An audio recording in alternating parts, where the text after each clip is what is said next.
Hello and welcome to the dynamic Simracersworld GT series live on the iRacing eSports Network, presented by Apex Racing TV. My name is Sam Fitzpatrick, and for the next hour or so, myself and Marco Barbanero are going to be taking you through the action here at the Road Atlanta circuit.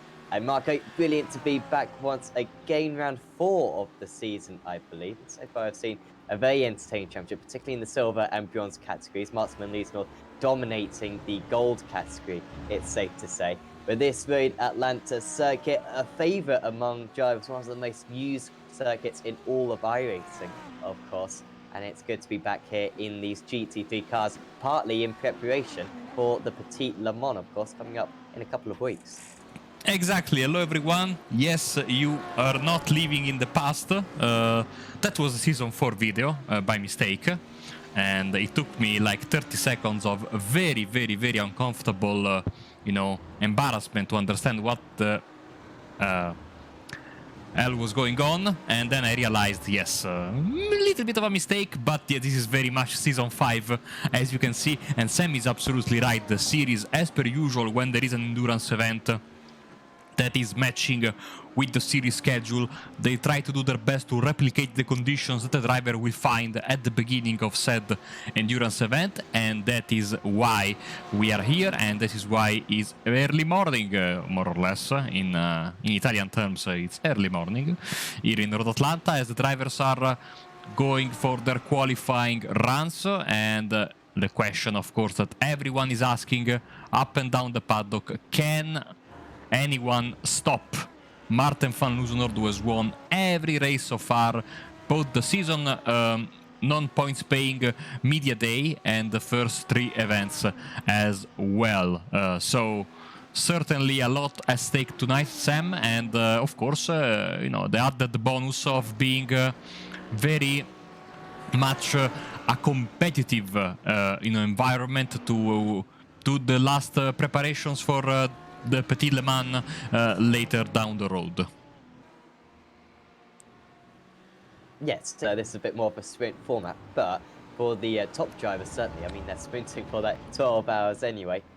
And yeah, will be great preparation for some of these guys. Some of these guys will be racing in the GTE and the DP cars potentially, but no, there's a big GT3 contingent probably preparing for that Petit Le Mans race, always one of the highlights of the iRacing calendar.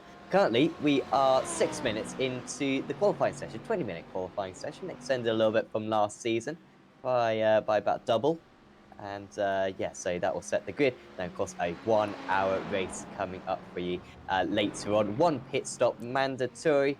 Well, I say mandatory. It's very much recommended, considering that these drivers are limited to about 70% of their fuel. So you certainly do have to make a pit stop at some point in the race. Currently on pole position then is Martin van Liesnor. He just ducking under the 1:18 mark by 1,000th of a second. Martin Plowman sitting in 2nd place. Very strong in the media day was Plowman, I believe, Marco, but maybe not quite backing that up quite as well in these past few weeks. Still good results. I believe he's in the top 5 in the championship, but it's good to see Plowman and Monster right up there in 2nd and 3rd place right now. Yes, we have some last-minute news for you to show. First of all, we have a new driver on the grid. Lee Dimmer has withdrawn from the championship, and we have a replacement, unsurprisingly, from the Rev Match Esports contingent. I can't show you him right now because he's in the pits. Colin Caresani is a real-life, very, very young driver, and he will be positioned in the silver class, and at the moment he is on the provisional pole just in front of John Barnes and a guy that really needs to get a clean run, David Fuller. They are all bunched up together. Also, we have other news and less flattering news, I should say. We have Pim Bau and Bod Boland that they have picked the wrong car when signing up for the session. They will be allowed to race Sam. That's a decision from the powers that be here on the Simracersworld Championship.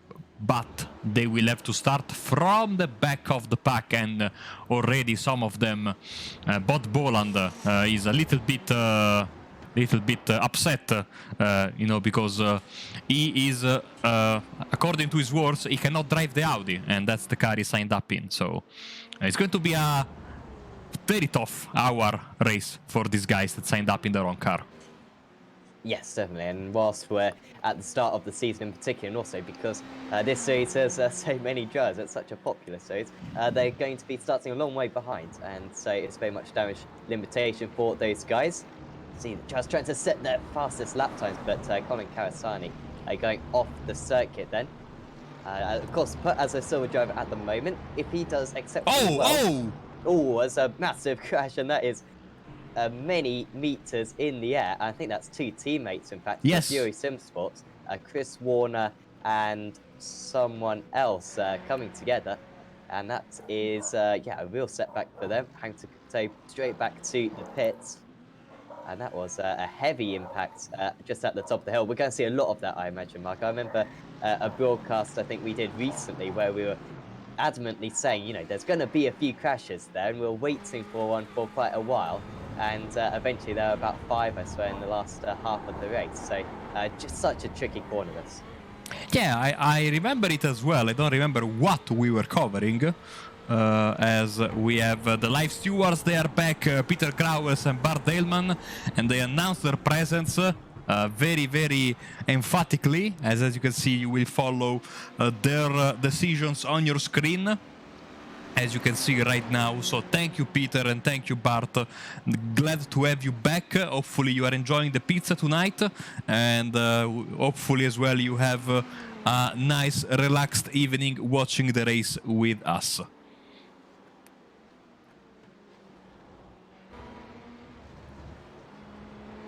I talk for experience every time. I tell you about that corner, that left-hander that basically opens the second part of the racetrack after the very twisty, lot of turns, elevation changes, first part of the track.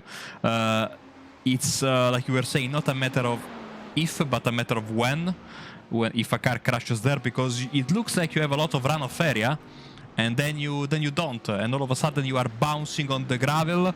There's a lot of different surfaces there, the gravel, the grass, the tarmac, and the car gets so upset, as maybe we can see now on board with Van Loosenord, no, because he's already past that point. We will see it now with Plowman, and it's very, very easy to lose control of the car. Let's see it right now. You see, you clip that curb on the left, then you go wide, and even if you are conservative, just like Martin did right now, you really put yourself in a difficult position. Definitely. Of course, it's at the end of that long section of course. You really want to be pushing the car, especially if you're chasing the car ahead. So easy just to push it a little bit too far, take too much curb, bottom the car out, and you're going to be ending up in the wall. And as you say, Marco, really not a lot of run area whatsoever. Very easy to spin the car and go into the inside wall as well. Maybe some tactics being used by the Fury Sim Sport drivers. I think they were on the lap, but slowing down now. Need to try to get up to the way. Difficult round this circuit, and you can see one of the guys really loses out very badly. So unfortunate for them. And now the Fury Sim Sports drivers having to slow almost to a complete halt. They'll try to get their laps underway, but in fact they're just trying to get back to the pits in the end. And they've still got a little bit more time. 7 minutes to go. Unlimited laps for these drivers as well. And currently Plowman is 2/10 off pole position. Quite a gap between the top two and the rest of the drivers out there. But we'll see if that maybe gets slightly smaller by the end of the session. Still Anderson at the head of the silver category then, in 13th place. One of the things that's I've noticed, Marcus, so far this season, is just that how well the classes have been put together. I swear we constantly see the silver drivers all bunched together and the bronze drivers all bunched together. Yes, there might be one or two outliers out there, but it's more or less, just like you say, very, very competitive, very, very close. By the way, people were asking about the weather. It is on your screen right now, and despite being midday, basically, I thought it was a bit earlier, but still, 42 degrees on the track. So these drivers are in for a long hour of racing, unless the weather changes when the session switches to the race. So we will see. I think that, of course, tire wear will be a bigger issue, of course, because of this hot track temperature that, of course, is going to get hotter and hotter, Sam, because we are getting into, noon and then 1 p.m., etc. No wind to speak of. Bit of humidity. And yeah, tough race for these guys ahead of them. Yeah, will certainly be very tricky for these guys. And of course, if you just slide a little bit, especially in these temperatures, you really run the risk of overheating your tyres, and it becomes ever so difficult for the next few corners afterwards when your grip really reduces. Anderson having to get out of the way. He is a silver driver. Here, there's a little bit of confusion on the stream, maybe him being labelled as a bronze driver. He started off as a bronze driver. He is certainly a silver driver, and one of the best at that as well. I'll quickly just get up the championship in each of the classes. So Van Leeuwenhoek leading the gold championship. Big surprise there, considering that he's won the first 4 rounds of the season, this round 5. Van der Slik, though, is quite close to him. I didn't see Van der Slik on the grid, though, so I'm not quite sure if he's going to be around today. This might well be one of his drop rounds. Such a shame that, because he's usually the man who can threaten the championship leader most, the defending champion the most, but he seems to not be around today. So Van Leeuwenhoek at the top, so Van der Slik second, Warner third, De Tiege in 4th, and Tom Metherell rounding out the top 5 after a very good Monza round last time out, where he was fighting for the lead for a while. In the silver category, Nick Shermans leads the way, Ingmar Anderson second, Steve Plays in 3rd, John McConville in 4th, and Ben Thames in 5th. Ever so close amongst pretty much all those drivers. And then in the bronze category, we've got Jais Mujdi leading the way by 2 points over Theisberg, William Bush, Robbie Bouchon, and Rob Thiessen rounding out the top 5 there. And, I'm a bit upset because I was promised a new driver picture from Steve Clays, which I think his current one is beautiful. But looking at the stream, he's still having his, Niki Lauda style 170s driver. So on one hand, I'm disappointed. On the other hand, I'm very happy because it's, of course, the best picture of the bunch. So all the other drivers, I think they have to up their game in terms of driver pictures.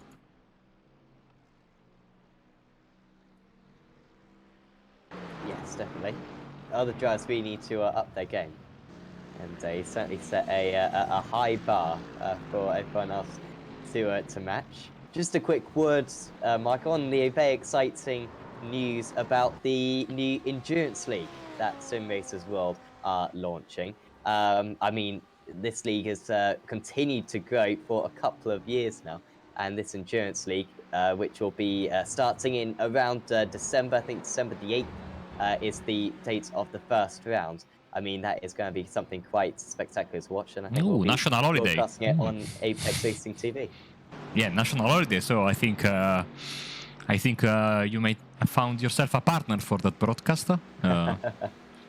But we shall see. Of course, it's going to be raced in the as you can see, the driver serving a qualifying bump penalty. Thank you very much. Stewards are going to be, apart from the drivers that have changed their car, also Ronald Moon and Ben Muse are not taking part in qualifying tonight. But yes, of course, the league being an endurance league, it will be raced in the weekends. So I remember last year, the 8th of December was a Saturday because we had the Euro V8's All-Star race. So, Of course, yes. if math serves me right, of course, what? You were not there. You ditched us to do something. I don't know what. Maybe the tennis finals, possible? I don't remember. I'm not quite sure. It was me and Alex that I day. certainly remember it, though. And this year, so if math serves me right, it should be a Sunday, the 8th. And that it is, of course, yes, the 8th of December. Like I said, national holiday here in the beautiful country of Italy. And so, no work. No marshalling, I would also imagine. I mean, you do have a lot of bank holidays in... No, not true, not true, not true. I Not thought you true. had one on the 11th as well. Of December? Yeah. No. What's the day where you put your Christmas tree up? The 8th of December. But Oh, okay, fair enough. I want to clarify because it sounds like our country takes a holiday for the Christmas tree, proceedings. It's the other way around. Since it's a holiday, we, use the day of festivities to put on the Christmas tree. So it works the other way around. But it's, the unofficial start of the Christmas season. Right. Thanks for clarifying that. My knowledge of the Italian bank holiday certainly has been improved. Just one more minute of qualifying. Well, one more minute for drivers to start their times. Of course, when the timer ticks down, in about 50 seconds time, so these drivers will be able to complete the lap that they started. Doesn't seem like that's going to be the case for Danny Grace because he's towed back to the pits. So on pole position still is Martin Van Loosenor, 2/10 to Martin Plowman, who is on a lap currently. This will be Plowman's last lap. Van Loosenor will probably get in one more after the one he's currently setting. And here is Plowman. Troy trying to give his teammate a little bit of a slipstream behind. These two have been pretty much in tandem for this entire session, and unlike earlier on, seems to have a bit of clear air, does Martin Plowman. That's a decent start to the lap. Very neat and tidy, but I mean, in the second half lap, relatively difficult to make up some more time without really going in too deep on the brakes. Got to be very neat and tidy around this next 90-degree corner. A little bit off camber for the drivers, get the power down. And Plowman trying to better his front row start, but it'll still be one of his best qualifying sessions of the season. Robin Monster has improved, but only good enough for third place. Yes, as we follow Martin Plowman down the hill at 11A at 11B, this chicane basically, then you go down the bridge. Be sure to follow those markers there, some smoke in front of him, nothing major happening there. Here comes Martin Plowman then, start-finish line, and that was 118.4, so not good enough, but he guarantees himself a front row starting position in front of Robin Monster and behind Martin Van Loosenor, the other drivers on the track. PJ Claessens, who has switched to the Ferrari, is not the only one. Lewis Ward, his teammate of Alpine Simsport, also embraced the prancing horse. Ian Ruth said, he said that I would be pleased to know this. I don't know if he was joking or if he was serious. Everyone knows my love for Ferrari, of course. Prototypical Italian love for Ferrari. Yes. You must have been quite pleased on Sunday, I imagine. I was so sad, man. So sad. And so Bram van Oitven is entering the pits. One more driver on the track, not setting a fast time. It is PJ Claessens. And we will be done with qualifying. We are right now. Look at that. Marshall waving the flag emphatically. And we switch to the race session. Of course, no need to rush through the starting grid because we have a full pace lap in front of us. And so, Sam, take it away. Yes, I mean, we were broadcasting a Road America race quite recently. I think it was last week on Tuesday. And I mean, it was Road America, which is the worst circuit, the longest formation up. So this is minor in comparison. But yeah, you're absolutely right. I've got a while to go through this. Martin Van Loosenor, car number 1. pole position once again. He didn't get pole at Monza, but I believe that's 4 out of 5 for this season for him. Martin Plowman starts in second place with Robin Monster in third. There's Chris Warner lining up on the second row of the grid. Behind that is Danny Crows. Gregory Vranks, good qualifying for Vranks actually. Then it's Matthias de Tige's teammate. Ruben Van Buren, the BMW, starts in 8th. Then it's Neil Cooper and Lewis Ward. Ewan Marshall, Chris Muretta, Tom Methel starting a little bit further down in 13th place. Watch out for him. Ingmar Anderson, top of the silver drivers, ahead of John Barnes. Terrific qualifying for Barnes. That must be one of the best qualifyings I've ever seen him be able to accomplish up there in 15th place. Colin Karasani on his debut starts in 3rd place in that class. And David Fuller is another silver driver. Then in the middle of that is Dion Phillips. Watch out for him, certainly. Then it's Jeremy Hessels. Top of the bronze drivers is Jais Mujdi. Sam Bentham, good qualifying for him in 21st overall. Then it's Stephen DeWolf, Steve Clays, Peter Jan Claytons.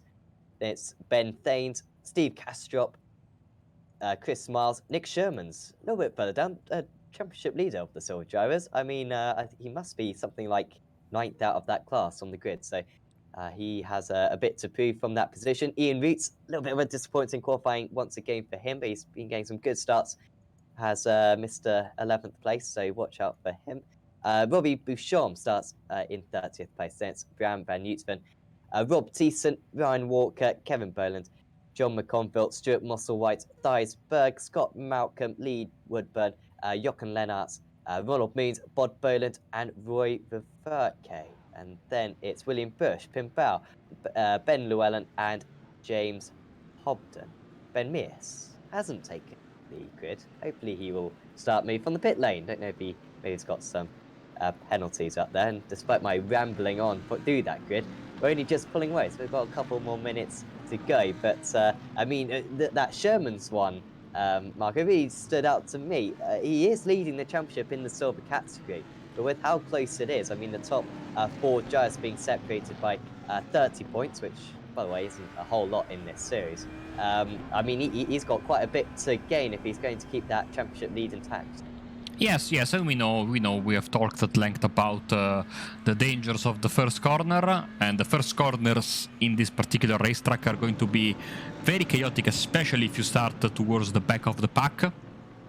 Or the middle of the pack as well, and the S's here. And the S's are going to come into play a lot when we talk about lappings, which there are going to be, because this is a very short lap. And basically through the S's, it's impossible to get past an opponent unless you have maximum cooperation from him. So certainly the race is going to be very interesting. Look at that. On the inside line, you have 3 RevMatch esports cars. On the outside line, you have 2 Fury Sim Sport cars and a Simracersworld esports car in Gregory Ranks. As you see the order on the left changing because the drivers are being very, very gentle with each other, giving each other room, because this is a tough pace lap, a very narrow racetrack. But Sam, we just have one more straight, to the chicane, and then we are ready to go. Yes, always can be quite a tricky start here with that final corner as well. So watch out for when Martin van Liesma decides to go. It's his choice, doesn't have to wait for the green flag. He can put his foot down when he likes, as long as he doesn't pass this safety car. So far this season, it's been 4 out of 4 for Martin van Liesma. Will it be 5 out of 5 here at Georgia?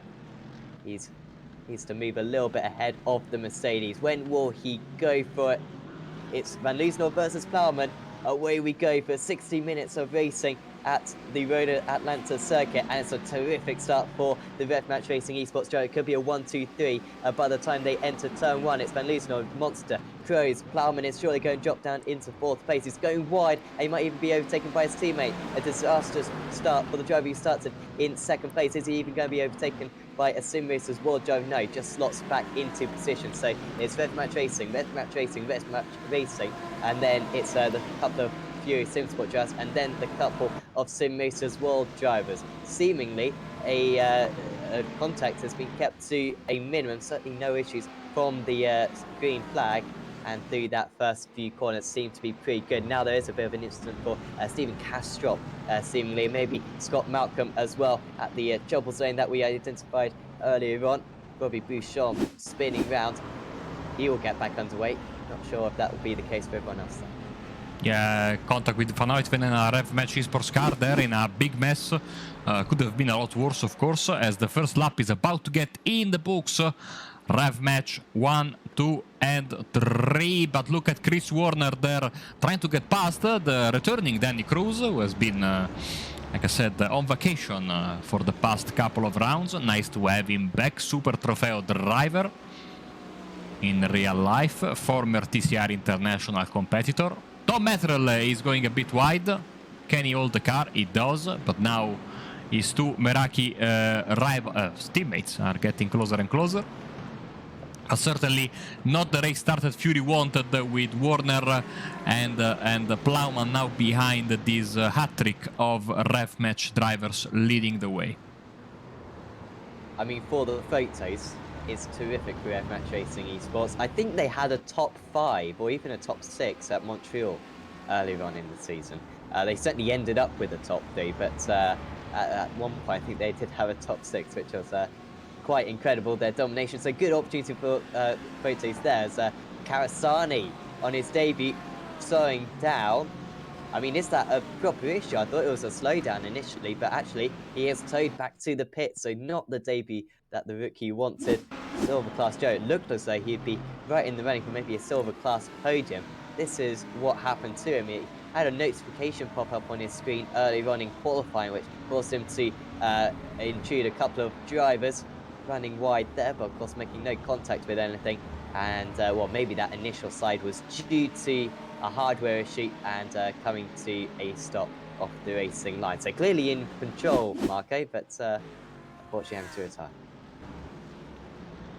Yes, says, oh!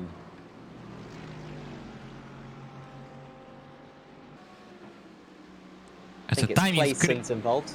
Yeah, timing screen is having a moment or two. As we're trying to get back to normal, there we go. So it's Van Loosenord in first, not Roy Verbeek. I don't know what happened there.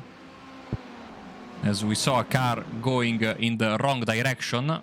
Let's see what happened there. Maybe this is Bob Boland having an issue, or maybe not. No, apparently not. Maybe Ian Roots, we were talking about him, had an issue. Let's see. Oh, in front of him. Through the middle of it. Yeah, lucky boy.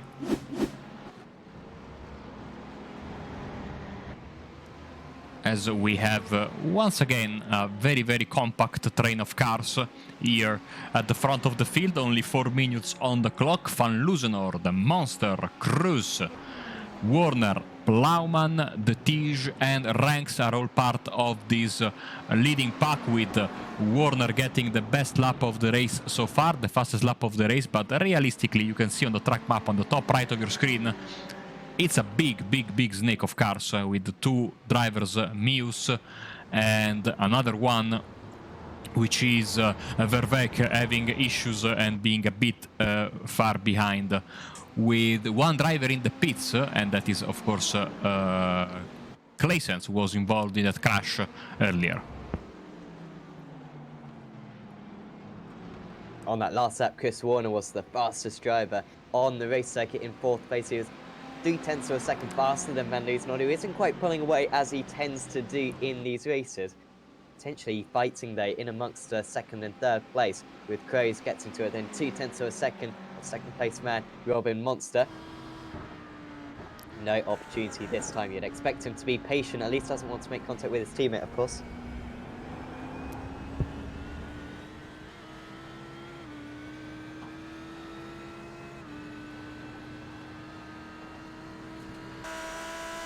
See the Ferraris working together there with the Audi, pulling away on the front stretch, but not by much, with the 2 Mercedes there. Oh, that's what I was missing on the broadcast. Car logos. Here they are. Tonight, I don't know, missing some elements. People usually hear that they say that when you make mistakes, stupid mistakes, it means that you are in love, which I am not. I can confirm. It's just my, I don't know, lack of professionalism. This I is don't a know. one-way relationship, Marco, because Mm. I know how I feel, but clearly it's one way. This. As we can see the camera pointing back from Robin Monster to Danny Cruz. Hopefully I upset the esports network won't be angry because I completely forgot to play all the required commercials and intro video at the beginning. And that is why there was the Season 4 intro. And because I was using last year's package for the championship. Oh man, I'm so unprofessional. Slightly off the ball today. Hopefully, I mean, I was about to say, hopefully our commentating will make up for our deficiencies elsewhere, but safe to say that won't be the case. Anyway, this racing is making up for it. There's no doubt about that, because Van Loosenort, I repeat, it's not pulling away. Side by side, a little bit further down. Top 4 in Ingmar silver, Anderson, who was leader of this class. John Barnes now the leader, and he's under big pressure from Hessels, who goes down the lead. Goes down the inside for the lead. Runs a little bit wide though, does Hessels. Will you have the ideal line going into turn 2? Yes, you will. But also dropping down is John Barnes behind David Fuller. So good opportunistic driving there from Fuller's. I think his teammate was involved in a crash earlier on. The Team GB esports driver moves up into second place. And what happened to Ingmar Anderson at the end of that last lap clearly wasn't very good, because he's down into fourth place from the lead. Yes, trying to look at what happened there, but honestly, the event viewer is going bananas. We have PJ Glissens in the pits, and also we have Theisberg in the pits. Oh, the Wolf. And people not very, very happy about that. Dion Phillips, you are right, is there. And also I think we have another car.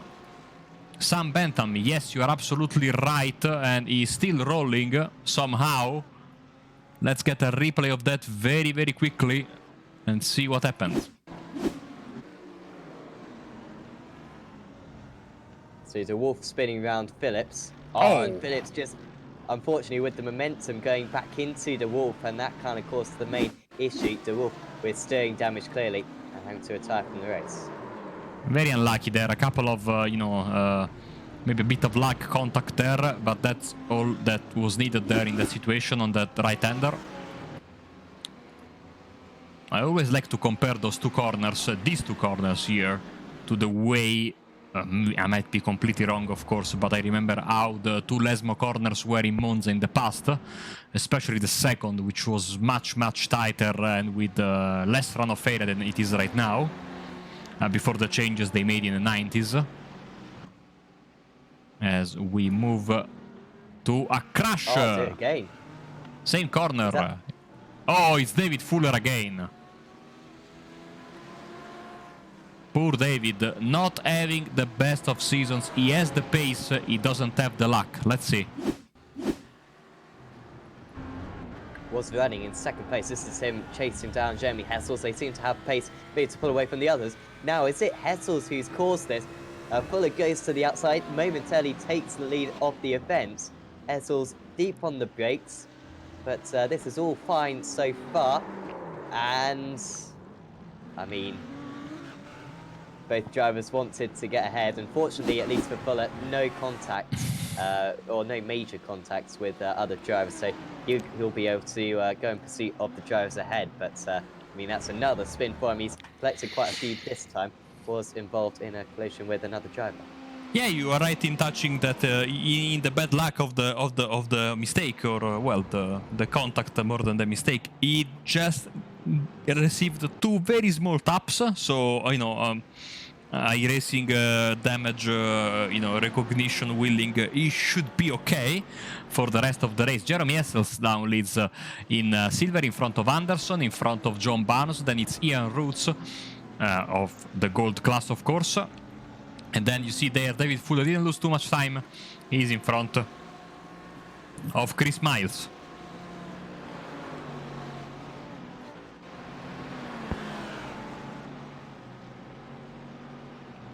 Let's see the two drivers with the wrong car. How they are faring. This is Bod Boland for Meraki. And the other driver is sitting in P34. And Pim Bao is in 6th of his class. And 31st overall. Yeah, Bao's done really well. He actually got ahead of Boland, who must have got caught up in some kind of collision early on. Chris Miles into the pits.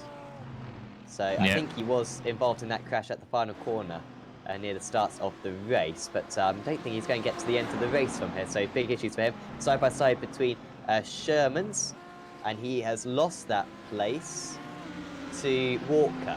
Sorry, to Clay's, apologies. So maybe trying to get past Clay's, apologies.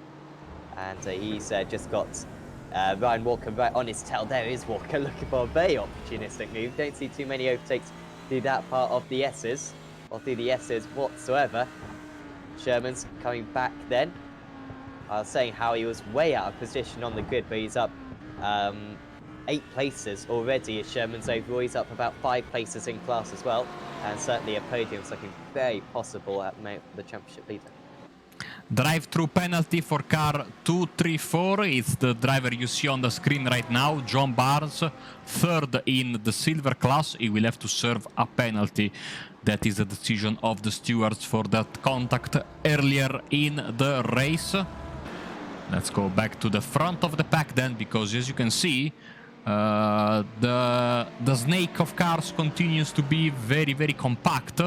And the 3 rev match guy, I don't want to sound like the Italian commentator that always say, oh, the Mercedes are not running away, and then they end up lapping the field. But so far, I agree with you. The pack is very, very much compact. Of course, Van Loosenor, you can see, has got 0.8 of a second. Oh, Fuller, yeah, I saw that, and he jumped into the pits straight away. And Boland. Must have been, yeah. Oh, that's the engine gone. Engine. Okay, let's work it out. This is Boland in the Nomad Ferrari. Oh! Man, oh man. I don't think there was... let's see the replay. There was nowhere he could have gone, I think. It's so difficult. You're going up the hill. Oh, wow, and yeah.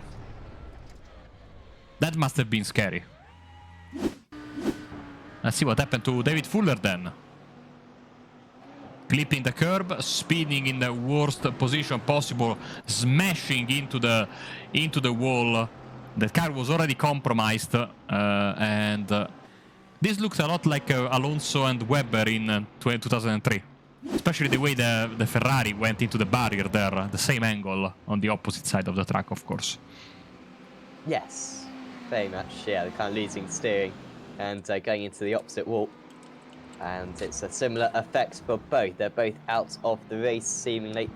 Is Boland still going? In fact, he is still going, somehow. Not quite sure how, but there he is in 38th place. Oh, well, I don't know if you count that as going. I mean, he's going to try to get back to the pits. And the leaders. Here come the leaders. He's taking as the city crowd, I have to say. And I don't think that the car will be repaired in time. Look at that steering. It's about 45 minutes to change the engine. I don't know if the steering and engine are done simultaneously. I think they're just added on to one another. So, I mean, it'd probably be quicker just to get a new car. I think the engine's properly given up now. There's not even any... Oh, no, there's a bit more smoke, so there's some oil in there, at least.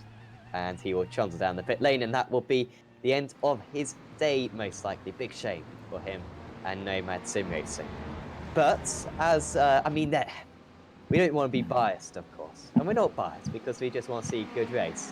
But your analogy earlier on, Mark, about the Mercedes, I mean, that is the type of reputation that Rev-Match Racing esports have been able to create over the last couple of years, particularly Martin Manley is kind of the Lewis Hamilton of the series, if you will. And you do kind of just want to see a really tight battle with a few other teams getting involved. And you can see pretty much the entirety of the top 10 back to Tom Methrel, all in a queue. 5.5 seconds separating the top 10. And they are continuing to close in on one another just a little bit. And of course, if you're not the leader here, then you're picking up a bit of a slipstream, could save a bit of fuel as well. So certainly not easy for Van Nistelrooy, certainly the favourite at this point of the race, but not everything comfortable for him as it stands.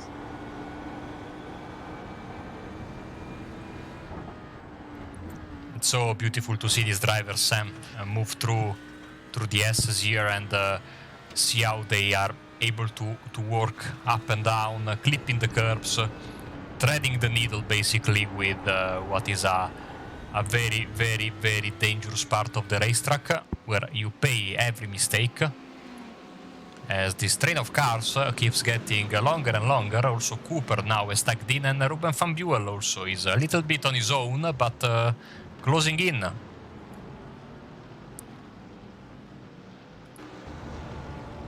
Yeah, just trying to get on terms in his BMW currently. Back to Jeremy Hessels, the leader of the silver category. Took the lead earlier on, got past Ingmar Andersen. But since then, Andersen's been on a bit of a charge, and he's been able to catch straight back up. Also, Ian Roots, I mean, doing a terrific job at the moment in 16th place. I mean, he's well on course for yet another 11th place, which I would absolutely love as the head of the Ian 11th place Roots fan club. And he's quickly making designs for that finishing result once again. Here he goes, down the inside of Ingmar Andersen. And that is simply done there by the Simracersworld GT driver. And now he's got Hessels to catch as well. After that, there's an 11-second gap back to Lewis Ward. So that's probably a little bit too far for him. Could be a bit of a dull race, but certainly considering his starting place of around 30th, he'll be quite pleased about that 29th place on the grid.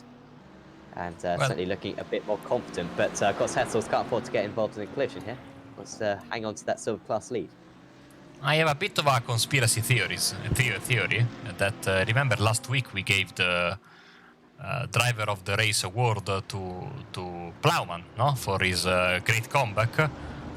Maybe Ian qualified bad on purpose to have the big number of position gained next to his name, and maybe with the driver of the day award. I mean, that would be big tactics from the guy who thought of it in the first place. But I mean, at the moment, if he finishes 11th place, I can guarantee you he will be my nomination for driver of the day, no doubt about that. Watching from the rear end of Gregory Ranks' car. And also we have Plowman here under pressure from Matthias de Tige, who's been followed closely by his teammate in Gregory Ranks, as the other two ref match drivers are getting under pressure from Warner. So jump on board with him for a bit and see how he tackles this second part of the track, where the track gets a little bit more smoother and easier. Still one of the best racetracks in the world, in my opinion. And then at the very end, you get that fantastic final corner. Absolutely no space for mistakes there. And you go down the hill. Once again, you will see, I say this every time, you will see now when the drivers approach the section under the bridge, you will see on the bridge itself a couple of 3 markers, and those markers help you basically position your car well for the corner.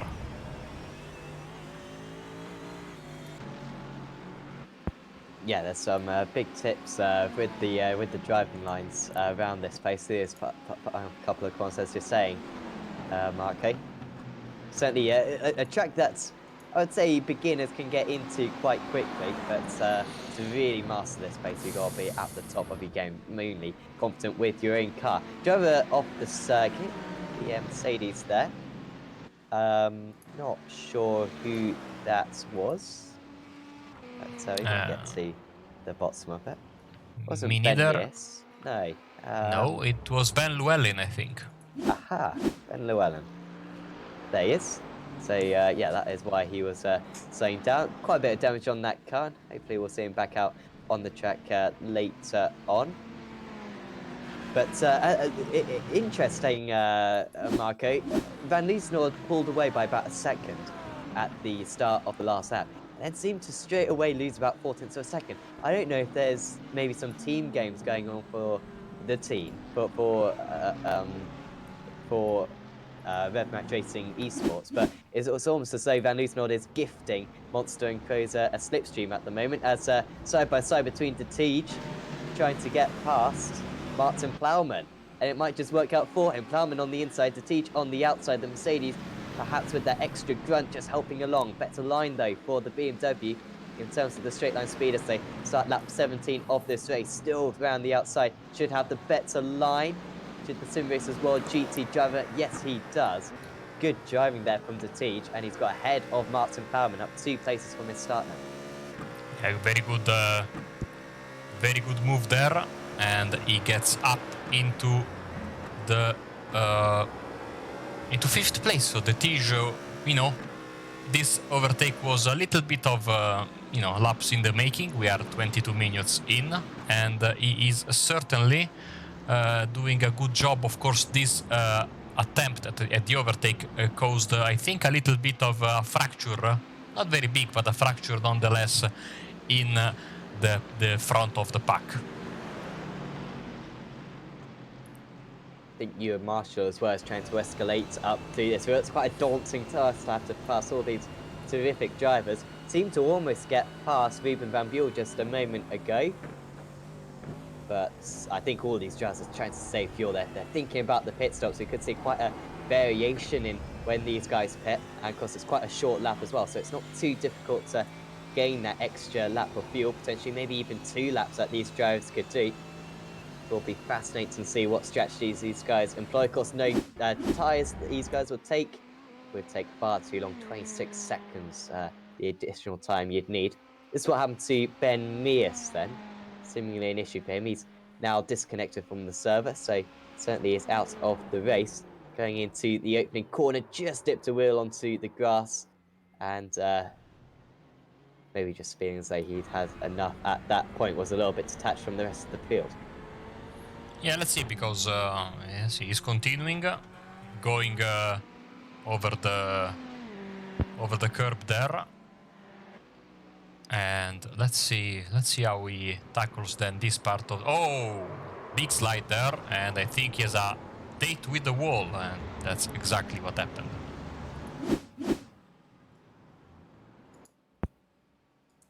Fortunately, not making any effects on the race leaders.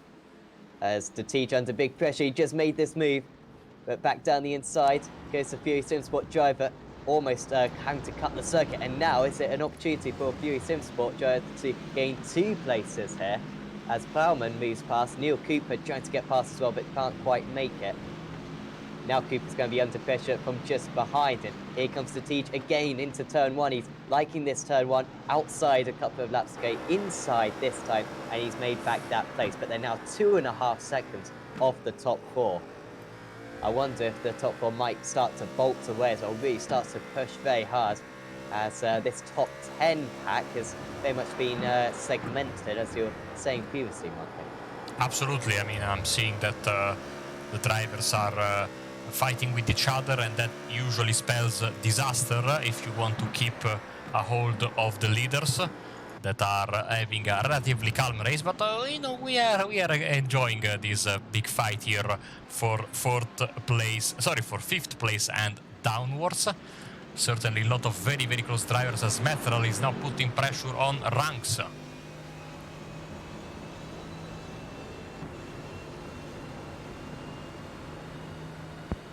Yeah, Methrel looks to the inside. He's going to try to take advantage of maybe Drax making a little bit earlier, just to avoid the cars ahead.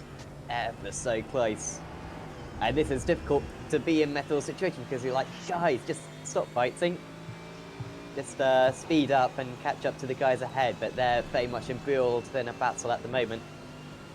Picking up maybe a 1x there is Methrel. Give you a little bit of an update on the instant situation. These drivers limited to 25 incidents in this race, not usually too much of an issue, but still worth something keeping an eye on. Yes, and apart from that scrap at the very beginning of the race, the stewards have had a nice day off, so more or less. I mean, we don't know what goes on behind the scenes apart from the pizza, but it's only one penalty so far, and we are approaching the halfway mark, and of course the drivers are gearing up for the pit stops. This, I would imagine, Sam, you are a much more experienced driver than me, especially in endurance races. You know, despite myself being, you know, 1 for 2 in my, or 1 for 3, sorry, 1 for 3 in my, you know, esteemed endurance career. I think this is a very high fuel consumption track, because we know I was talking the other day with a driver, and you know, he told me that basically iRacing, to simplify the stuff, uses for the fuel consumption the percentage, you know, how much you keep the throttle open. So that's why, you know, short shifting is pretty much useless. I remember Sam Kumo telling me this also in the past. And you know, this is a track where the drivers, it's like you know, very similar, I think, to Austria, in the sense that they are always pushing hard, always pushing, as Musser White goes wide. The throttle is open for a lot of the lap, so I would imagine this is a very high fuel consumption track. Yes, definitely, and of course something to keep in keep a note of course, is the fact that in Formula One, in laps races, of course you still have the same amount of distance, where of course in timed races you actually go further on circuits which have a high average speed. So this place, Monza in particular, obviously probably the most high fuel consumption circuit in the world. But this place as well, lots of straights and a little bit stop and start this as well, with the couple of chicanes. So you're on full throttle for lots of the lap. So yeah, these drivers should pit a little bit early. Nearly at halfway, aren't we? I don't actually have the timer. Yes, I do have the timer. Okay, 2 minutes to go till halfway. So plenty to go. And certainly if the drivers feel like pitting now, then they're more than welcome to. Foul. Making up, losing a place there to Rob Thiessen. They've got Dion Phillips just behind. He, as a gold driver, will inevitably overtake them. This side-by-side between Walker as well and McConville. Deep for Walker, but it works out decently for him. Kind of blocks the run for McConville a bit. Just rounding out this battle as well, of course, Rolov Means and Jais Mushti. Leader of the bronze drivers actually is Mujdi, and I doubt he's too pleased seeing this go on ahead of him, because probably quite like a clean track and just pull away from his class rivals. But side by side again, Walker running wide, out to go defensive, but with a slightly better line, a lot more confidence on the brakes, and he's hanging on by the skin of his teeth. Yes, as we showed the rankings of the bronze class, of course, with Pim Bao having a nice race, and just as Marvin Julian Mans said that, he made that mistake going into the grass. So it's not only us, at the very least. But yes, despite that, he's having a fantastic run, Pim Bao, in the wrong car. So having himself in a difficult situation, he's sitting in the third place of his class, and with certainly a good chance of scoring some valuable points. Getting close here between Roots and Hessels. Roots, I think, yeah, under pressure from Hessels.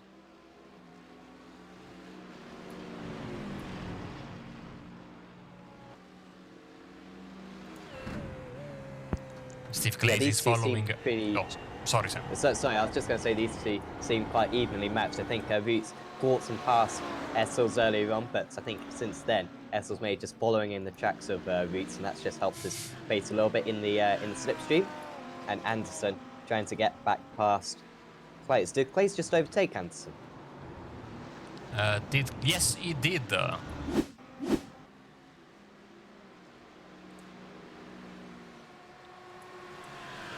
These two are teammates, so not much fights. That's up to second place then, Steve Clays. I don't think he's won a silver class race this season? I'm not sure, to be honest. I know Sherman's has won a couple, I think. But, no, doing well at the moment. Those two, Roots and Hessels, very close to one. No, this is what happened to Cooper and... Yeah, Cooper with else. a mistake. Cooper with a mistake, and Methrol and Ranks profit. Aha. This is for P7, 8, and 9 in the overall standings. So now Ranks having to defend from the Mercedes of the Meraki driver. As we're heading for another lap, and Ian Roots, his name is flashing in red consistently. And that is why having a bit of rallycross there at the first corner. Down to 15th place and losing out to Jeremy Hassels, who he was fighting a lot with, picking up a slowdown as well, and that's a difficult place to serve it as the couple of Match Racing esports drivers go wide, and Roots might just be able to take back a couple of these positions. Blocked out a little bit, he might be blocked in by these two drivers and does have to back out of it. Needs to protect himself from John Barnes as well. So mistake there from Roots, but not too costly, just has to re-overtake these couple of drivers. As we have some more battles here, let's see, as Van Buel is the first of the top drivers to blink and go into the pits. Let's see if we can get a replay, yes, of Ian Roots' mistake.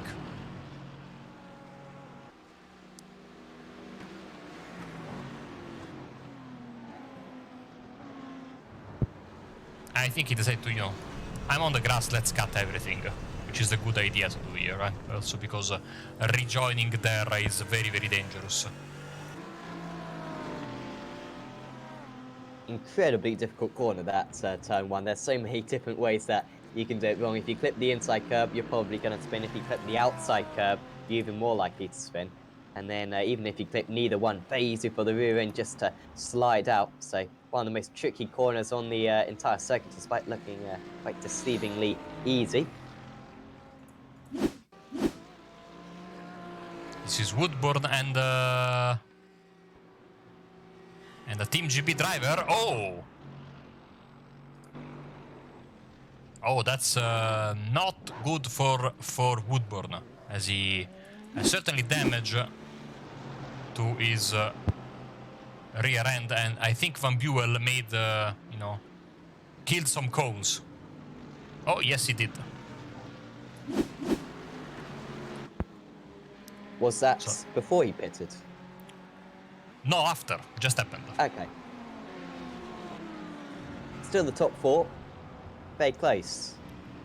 1.5 seconds separating the top four. I mean, if it weren't for Warner, I think Match Racing Esports would be fancying their chances right now. But they could come play maybe some team games and stuff. But instead, Warner is looking very dangerous. And remember, he's been getting a lot of slipstream. Really will be interested to see when these drivers pit, because surely you'd think Van Loosenholt, being out ahead, giving everyone else a slipstream, will have to pit first. And the others might be able to an overcut with him. No one to cut, of course, these drivers don't take tyres, so you want to be on as little fuel as possible, back old school F1, if you will, back to the early 2000s. And you want to be as little fuel as possible, so if you can go one lap further, that can be the difference. Look how close Warner there is. Looking maybe for an opportunistic move. Didn't come. Detij, though, all of a sudden massively catching up to these guys. He was about 3 seconds behind, but Matthias Detij on that last lap was 0.6 faster than the race leader. He's got the gap down to 2 seconds. Very possible that he could make up that time and maybe gets in the fray by the time they come to the pit stops, as Ben Llewellyn has another issue. Proceeding very slowly. Damage, might I add. But I think the damage he got that from before, because he was just skipping through the chicane there at the very end of the race, of the lap. Sorry, at the very end of the lap. And now we wait, Sam, because we are seeing more and more drivers jump in for their pit stop. So one would imagine the drivers at the front, well, they usually stop altogether. So those pit stops, when they happen, they will happen all together, and they might not be that far away. Yeah, you've used the analogy of the sheep, the shepherd and the sheep, where Van Liesnoord usually comes into the pits first, and then everyone else follows him. At least his teammates do. No, I keep on thinking that drivers will come into the pits, just their normal racing line. Quite deceiving, that tricky pit entry, this. Warner, let's say racing is Pinball. That's in the wall, and that's out to the race, surely, because... Or maybe not, you know? I mean, how is that still going? I mean, it looked bad. It looked very bad. At first glance, but maybe he just tapped the wall and just skimmed it.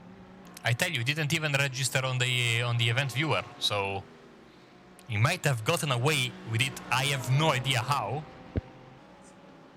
As we have Benjamin Mews talking to us about his retirement, throttle issues.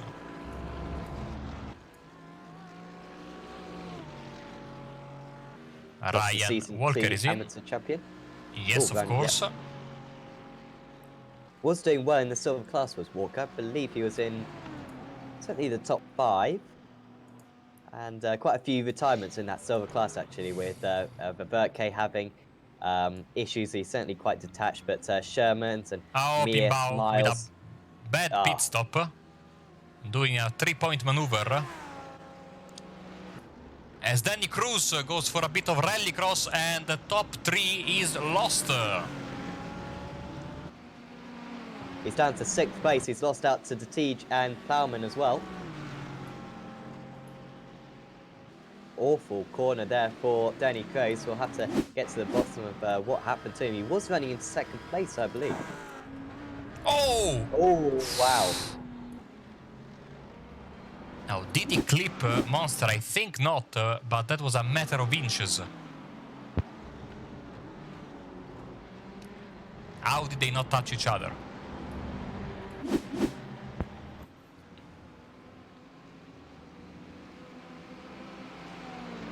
And look at Warner, all of a sudden really fancying his chances.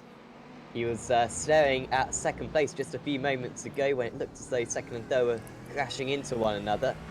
And he's looking at 2nd place again right now. He's right in the slipstream of Robin Monster, 0.2 of a second the gap, and he seems to have good straight line speed as well. Here he comes.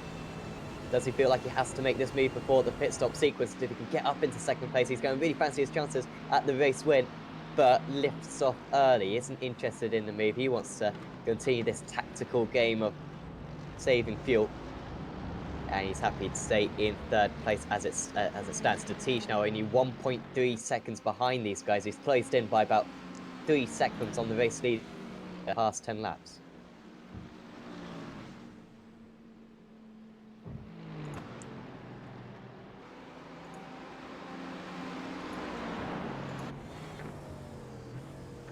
Danny Cruz is in for his stop.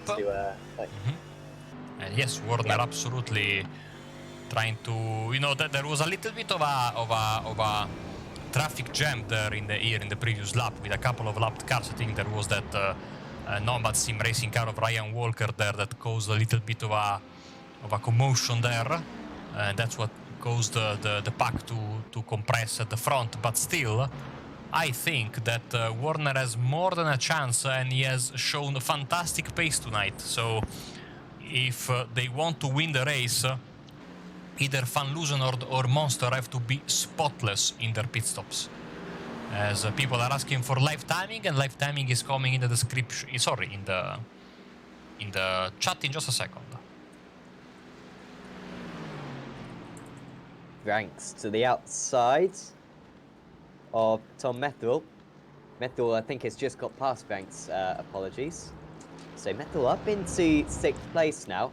I mean, he's putting his name in the hat for Driver of the Day. As ducks into the pit, so that whole battle was maybe a little bit redundant. But something happens to the top 4. Methil could be in line for maybe even a podium. He seems really quick, and he's pretty much been bottled up for this whole race. So I'm not quite sure what his real pace is like.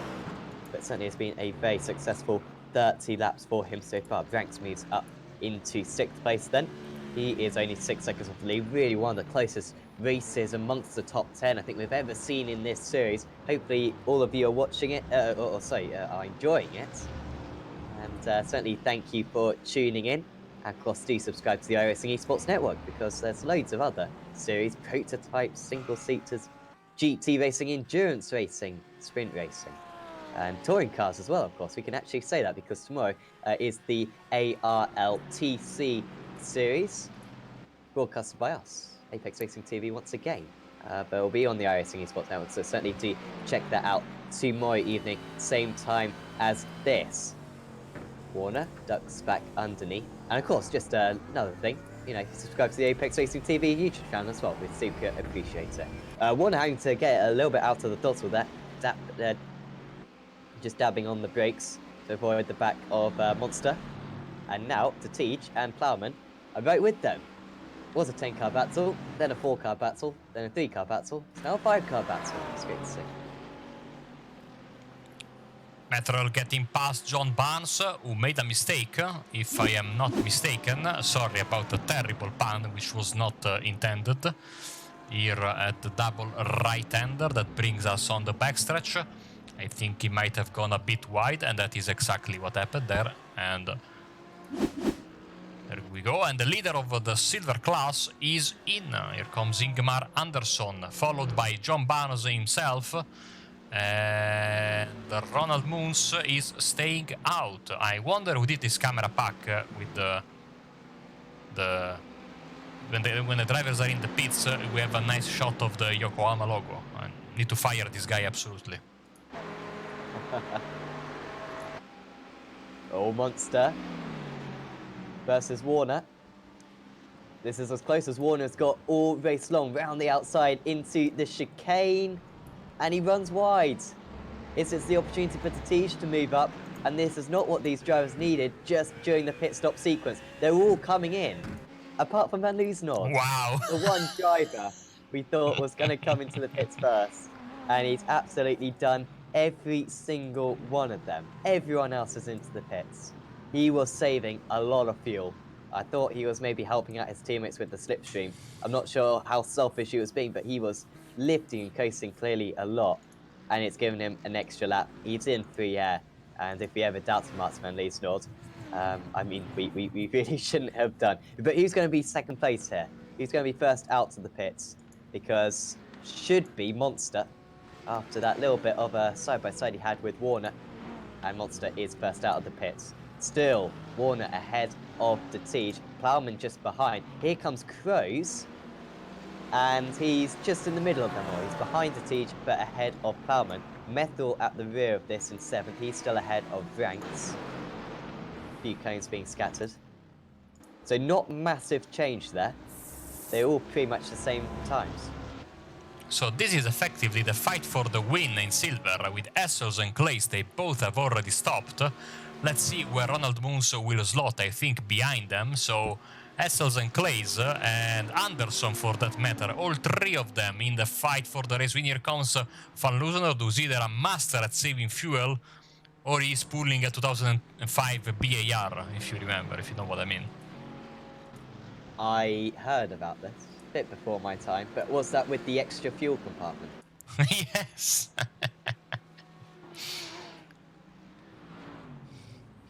They insisted it was legal, but the FIA... Yeah, because they said that the fuel was used as ballast or something like that. I don't know. I have not good recollection of that. It was a long time ago. I'm getting older and older. Did they get a 2-race ban? Yes. Yeah. I still remember the images of them getting the disqualification, I think, on a Thursday, and then packing up and leaving the paddock, you know, on a Thursday evening or Friday morning. Yeah.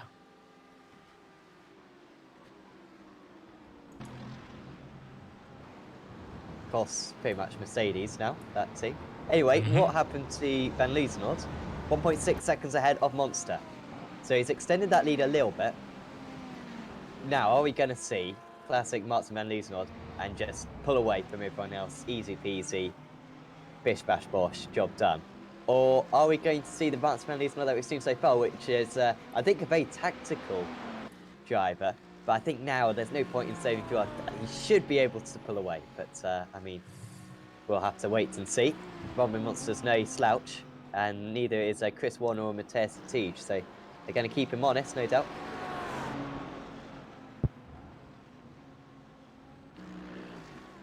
See where they are in terms of... they have a bit of lappers in front of them, so this might spice things up towards the end of the race. Happy to report that Jais Mujdi has had quite a long pit stop. He's got a bit of a reputation, Mujdi, for not taking enough fuel. Spa, he didn't take enough fuel. Montreal, he didn't take enough fuel.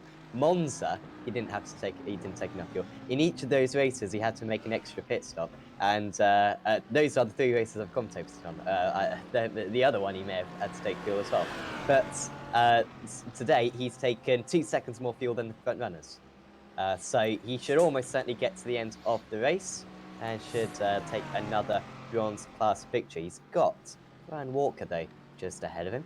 Goes to the inside. Walker takes his normal racing line pretty much. Usually not finding a way past.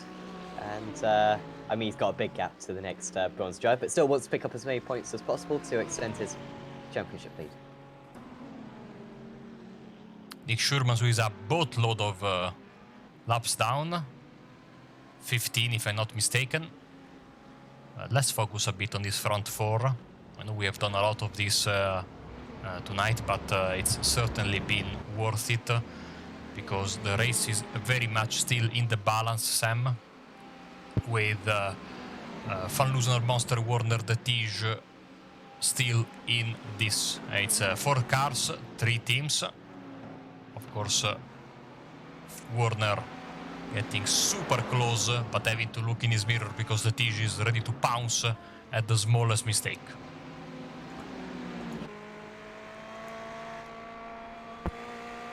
Yeah, right now, I think, well, we're going to decide who our driver of the day will be. I think Martin Van Loosener, his driver of the day will be Roman Monster if he hangs onto the seat. Down to, oh, sorry, that was just the time ball, I think, going a bit weird. Oh, no, sorry, it is 0.3 of a second now between the top 2. I swear, Van Loosener, I mean, we'll have a chat with him later on. We always have a chat with Martin. But I don't know about you, Mark, but I feel as though he's trying to help out his teammates here. He knows that he's most likely going to win, so he's backing off, trying to give his teammates a slipstream, and maybe trying to benefit himself because he's less likely to be overtaken by his teammate than by Chris Warner, say. But I think he is deliberately going a bit slow just to tow his teammate along, or am I reading too much into this? That's a very good question. I don't know. I would never do that. Not because it's wrong. You know, I don't think about. You know, one can make an argument about this being like ethically correct or not. It's okay. There's nothing. But I would be so scared to make a mess of it, you know. So, but you know, if there's a team that can pull that off, it's certainly a rough match. Even though you see, in some parts of the track, then Van Loosener, especially here in the S's, the final corners, seems to be able to pull away. Maybe thanks to the way his car must be, and he's a fantastic driver and gains a lot of time in this more, driven section of the track, as we say. I don't know if that's a word, that's Italian. Basically, that's the part of the track where you cannot make an overtake. And here we go. Plowman gets past Cruz. Or does he?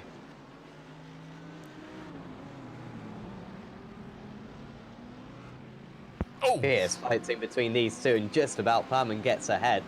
Really didn't want to give that up one bit because he was deep on the brakes into those 2 right-handers, but finding a way around the outside, using the curb, and gets ahead, does Martin Plowman. He started on the front row of the grid. Feels like a while ago because he dropped down to 4th place off the start, then had another off. But in the second half of the race, he's been much stronger. Tom Metherall into the wall. He was in the top 10, and I was saying how he could be driver of the day, and nearly involving a Simracersworld driver, fortunately, turning back to the pits. The Simracersworld driver, was that Gregory Ranks? I think it was. Oh, Warner! Big mistake.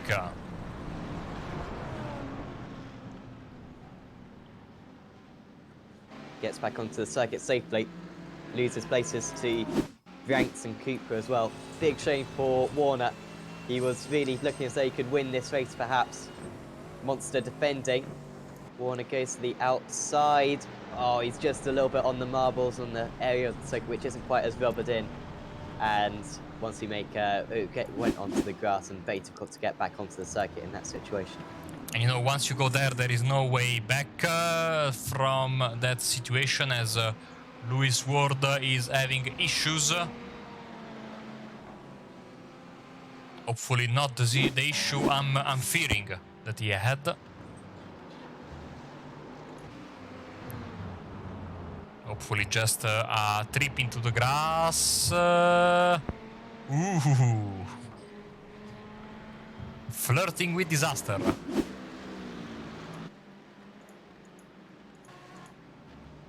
So kicking off here, Van Buell moves up to 8th place.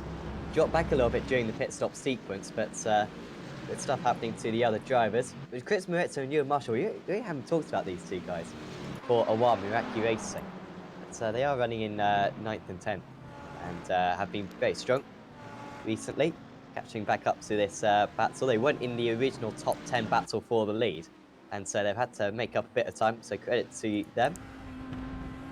And Jeremy Hessel still hanging on against Steve Clays. Ingmar Anderson in 3rd place. Ian Root's a little bit detached from these guys, but don't be shocked if he catches up by the end of this race as well.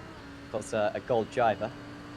But no, Hessel's and Clays and Anderson look incredibly evenly matched. It's really difficult to say who's the faster out of this one.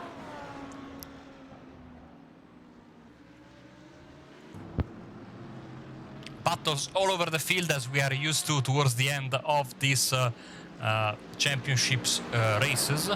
You know, it's always like this, and well, of course we have been exciting. It has been exciting all the way around, as now it's Cruz and Warner fighting it out, slugging it out for the 4th spot. As Cooper and Van Buell is in the grass, rejoining there 3 wide with Marshall and Cooper. And no, Moretta, sorry, with Moretta and Cooper. It's all kicking off. Steve Clays now for the lead in silver. He was 8 tenths behind just a moment ago, so maybe a mistake from Hessel's. Clays around the outside. Is he deeper on the brakes? If he can keep his car alongside, he's going to have a great chance. Almost contact between the two of them. They give each other as little space as possible, but it's still fair racing. And Steve Clays moves ahead into the lead for, I think, the first time in this race. But Hessels might respond down into turn 1 as they move on to the 40th lap of this race. Hessels almost down the inside, almost contact. He's gone. He's going to go wide onto the grass like so many others in this race. And going through is Ingmar Anderson. So Hessels drops from 1st down to 3rd in just a couple of corners. If you put too much mustard on that corner, it is going to bite you. And look at that, almost making contact a bit wide there, and there we go in the gravel. When you go there, like I said earlier, there is no way back. And you look at this, Cruz and Warner still going at it, almost colliding.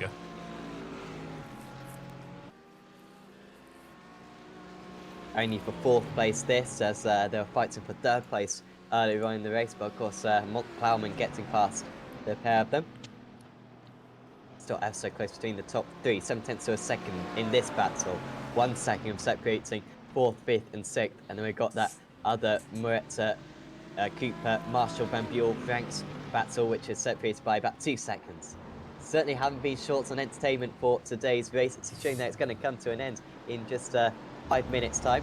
Still plenty of time for things to change. Here could be a change. Warner running wide, and to Teej, he had so much momentum earlier on, has been stalled a little bit. Around the outside he goes, trying to get the cutback for this next straight, but that BMW with a little bit of damage he seems to have picked up as well. Not going to be too much of a threat down this next straight. Here comes Plowman. Looking to the inside, there's absolutely no room whatsoever. If there was, you can be sure that he would have put his car right there. Almost contact, not a whole lot of space being given by Robin Monster there. But he has been resolute in defence, has Monster, so far. This has been quite incredible. Sure, he has had the slipstream from his teammate, which has helped him out significantly. But he's fended off lap after lap, corner after corner from these Fury SimSport drivers. Yes, and this will be, I think, I mean, this is a fantastic postcard for the championship because 55 minutes in, the top 3, you could throw a blanket over them. Fantastic, fantastic racing. Plowman is doing everything he can to try and make the move here on Robin Monster.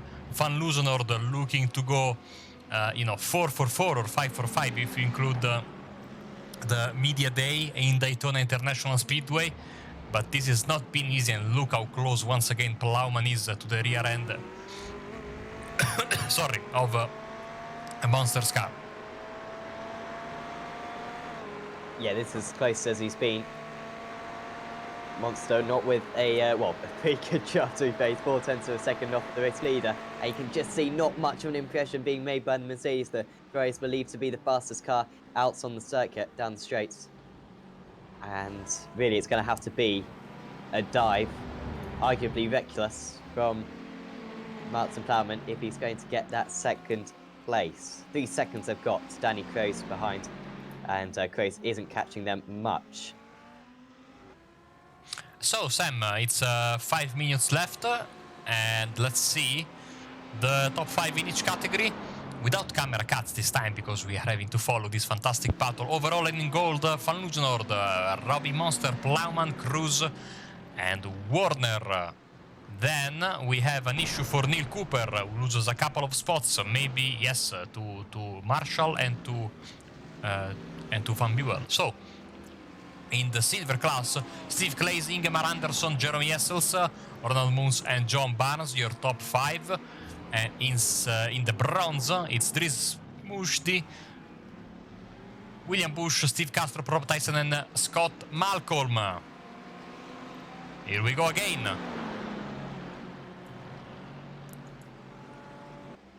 Oh, look at the defending there. Absolutely slicing and dicing. Plowman and Monster. I think Plowman has a good chance here. Almost Plowman getting the better slipstream that time from the race leader, but no! There's no way past. It's quite Gandalf. You shall not pass. And Monster is certainly in got that outfit today because just cannot get past whatsoever. Defending down that straight, as you were saying, Marcus, slicing and dicing, going from one side of the circuit to the other. And there might be some choice words because there's no doubt Monster's defense has been firm. But I wouldn't say it's gone over the line, at least from what we've seen. It's just been really good and too fair to Plowman. He hasn't been flashing his lights too much, seemingly, either. Not that it would show up too much in this in this weather. Sam, it's 2 minutes left, even less than that. Oh, who is your driver of the day? So Steve Clays.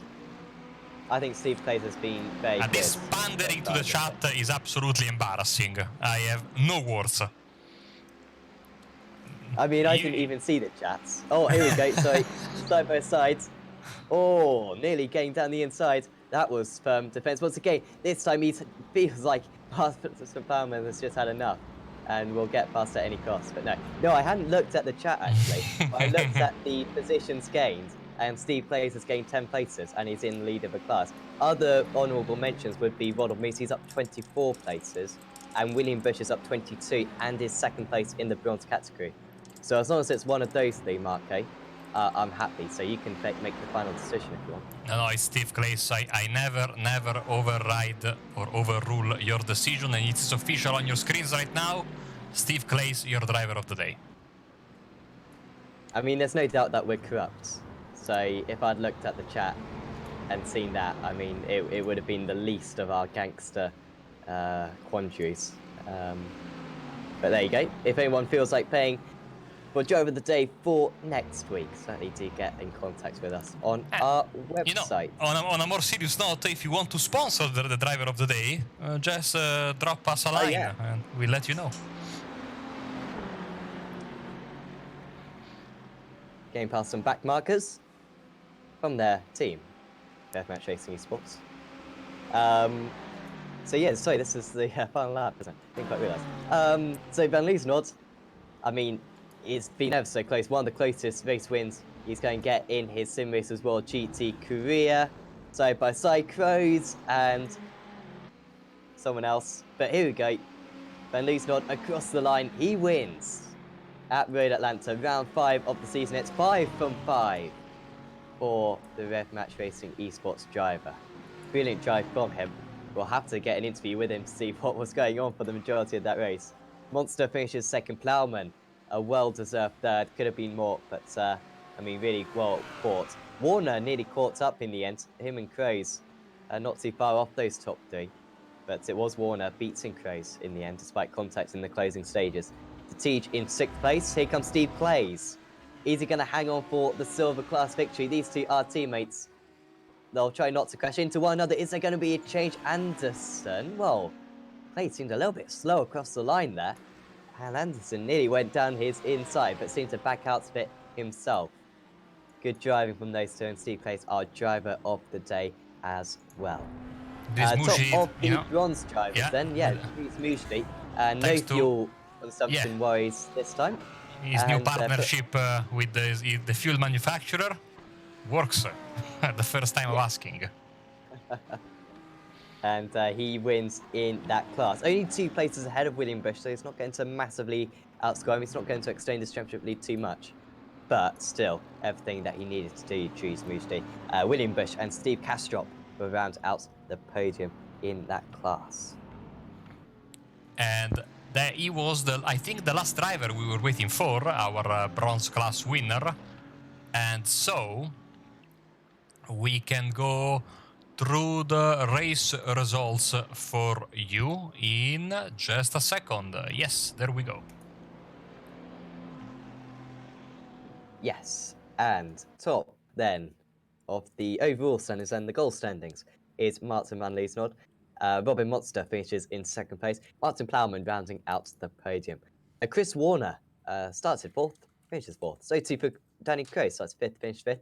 Then it's Matthias de Teach, Chris Marietta up 5 places. Very much under the radar for the first half of the race, but pretty much drove a perfect race in terms of errors after that, and moved up into 7th. Great result as well for his teammate Ewan Marshall in 8th. Ruben Van Buel finishes in 9th, and Neil Cooper. Could have been a bit more for him. I think he was running as high as 5th place earlier on, was Cooper, but just got shuffled down a little bit with a couple of offs. Rounds out the top 10. There's Lewis Ward, Gregory Ranks, top of the silver jars with Steve Clays, ahead of Ingmar Andersen and Jeremy Hessels, who was leading for the majority of the race. Ian Roots gained 13 places to 16th. Then it was Ronald Moons, John Barnes, John McConville, Dion Phillips, Ryan Walker. Then it was Jared Mushti, top of the bronze drivers. Behind that was Stuart Musselwhite, William Bush, Steve Castrop, Scott Malcolm, Rob Thiessen, Bod Boland, Roy Viverke, Lee Woodburn, Theisberg, Tom Methel, Kim Bow. And the retirees were Nick Shermans, Ben Llewellyn, Ben Mears, James Hobden, Chris Miles, Sam Bentham, Kevin Boland, David Fuller, Stephen DeWolf, Jochen Lennart, Bram Van Nutsven, Peter Jan Claessens, Colin Karasani, Ben Thanes, and Robbie Bouchon. So, hopefully, I'll get some interviews with drivers. That's what we always hope for after a race is complete. And, well, they are slacking today. Where is everyone? They're not here. There's Usually we have. Here we go. We got Ingmar Andersen, who we'll have a chat with straight away because he's the first man here. So congratulations, Ingmar. Not the race win today, but that must have been great fun fighting with Steve Clays and Jeremy Hessels like that for seemingly the entire hour. Yeah, it was really, really fun. But at the beginning, I think like 4 or 5, someone spinned and he just hit me right in the left side of the car. So I had no top speed. So I was happy. I was able to slipstream. Otherwise, I would lost a lot more. And then Steve came in fast. He went past me, and the other guy made an error, and I just communicated with Steve, just drive it to the finish. He was faster, so he deserves P1, and it's a good are good team points for now. So, and I think I take the lead in the championship in silver now because the guy Nick was in first, but he was 30th something place now. So yeah, that's a good point for the team, for me and for Steve. Yeah, definitely. I'm not sure if Nick even scores any points because he was 4 laps down. So I'm not quite sure what the ruling on that is, whether he'll get 0 points or they may. But yeah, that's superb for your championship, of course. How was it battling with Steve a little bit? Were you kind of just following in line because you had the damage, or were you kind of free to race? Because we very rarely see you rev match racing drivers crash into one another, and yet you seem to still be able to race really, really hard with one another. Yeah, we raced really close. Like I said earlier, I needed the slipstream, so I was happy that he was there and we could race. I could match his pace. It was really good fun, and just being careful, braking 20-30 meters earlier to not hit him, to don't take any risk. So Yeah, it's really good driving from you two in tandem. And next week, it's a different challenge, the Nordschleife.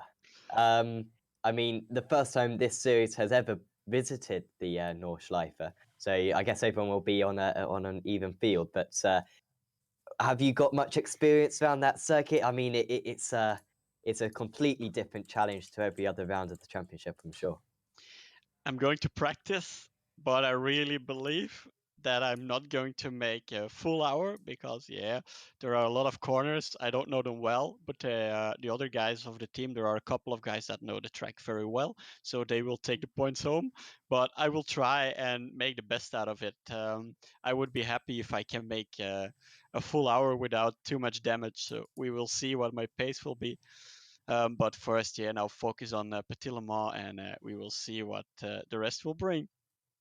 We certainly wish you the best luck for Petite, and also next week as well in the Simracersworld GT Championship. Before you let you go, Ingmar, is there anyone you'd like to thank? Yeah, the ref match again was really fun, especially Steve. He was really fair. We raced with each other, and everything was clean, and very good. And especially you for broadcasting it, and SRW and Ian especially are really good.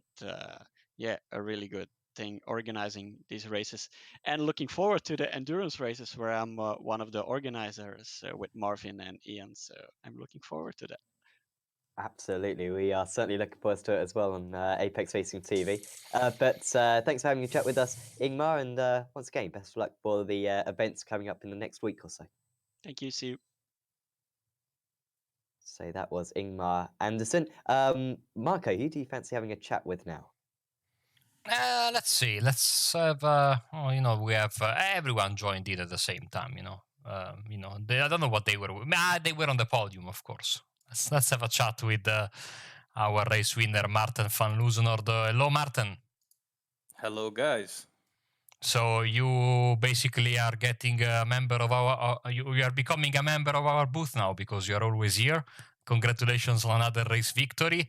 Very, very tight. And Sam was wondering if there was some team strategy at play because you never seem to run away from your opponents in second, third, fourth. Basically, it's almost like Sam was wondering if you were trying to give them the slipstream.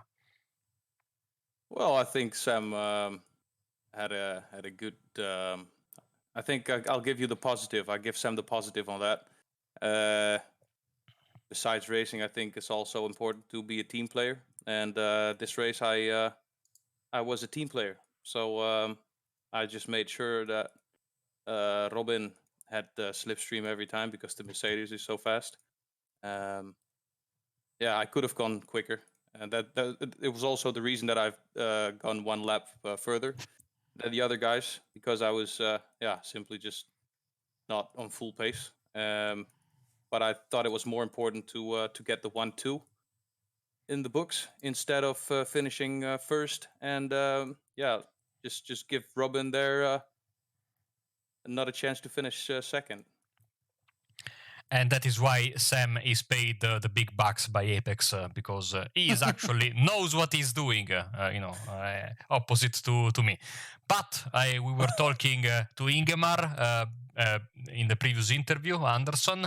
It seems like next week it's going to be a unique one with the Nordschleife coming into play. Are you going to do anything different to tackle the very very tough and unique challenge that track will pose?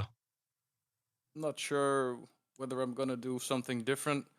It all depends on who is qualifying where. I think it's going to be pretty much a shake-up of the full grid because you just got to know the track, and it's I think it's 72 corners, or just the Nordschleife without the GP tracker, but it's the toughest track in the world, really, but for me the most enjoyable track. So it's going to shake up the grid because you've got a lot of guys who are having fun at that track, and guys like for instance Marvin. He doesn't like the track. He will practice for it, but it's just such a difficult track to learn. It takes a lot of time. So yeah, I think guys like Pim and Rob, keep an eye on them of the Ref Match Academy guys, because they will put the car, I think, maybe in the top 10 even. So it's going to be great fun there. Absolutely. Well, thank you very much, Martin. Before we let you go, anyone you'd like to thank? Yes, I would like to thank the sponsors, UGX Racing Simulators, RB Skillworks, and Uitert. I would like to thank the team for putting their time in, and I would like to thank you guys for covering this series. Thank you. Thank you very much, Martin. Once again, congratulations, and we will catch you next week. Thank you, sir. See you next week. Bye. Can't quite believe I said something which made sense. So that's the first. Record this. We need to Put ask. it on record. We need to ask SRW for an increase in the fee for the broadcast, because we are actually now giving semi-competent statements during the 1 hour broadcast we do with them. I mean, it's almost as though they pay us to do this broadcast to be good. But clearly, we're getting better. So a couple of years' time, maybe we'll do that a bit more often. Anyway, more interviews. We'll have a chat with. Oh, who are we going to have a chat with? I think we're going to have a chat with Martin Plowman, because I really want to have a discussion with him, because Martin, congratulations, 3rd place out there. I mean, let's just take it from the start. I mean, great qualifying for, but that start was tough. I mean, it's pretty much impossible from that position to stay in 2nd place, and 2nd place almost was the worst place to start out there.